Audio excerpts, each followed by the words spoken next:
This is Inspections Plus, and we're going behind the lens with GoPro. So before I enter any attic, I make sure I have my trusty Husky flashlight. Shout outs to Home Depot. Okay, what do we have here? We appear to have a gas furnace. As you can see, the gas line here. You can also see the vent, which indicates this is a gas furnace. Okay, look around a little bit. Always want to look high.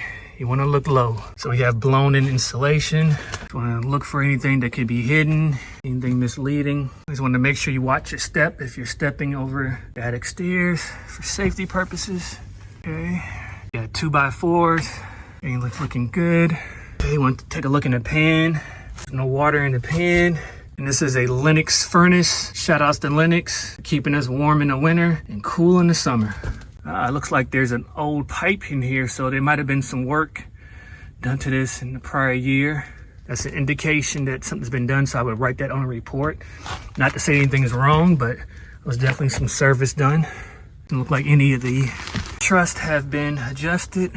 And that's all we have, folks. For all your home inspections, please give a call to Inspections Plus, and we also mount TVs. Nah, we don't mount TVs, but we mount cameras. Yeah, that looks good, right? Yeah. Right there. And we also do radon inspections, so give us a call. Thanks.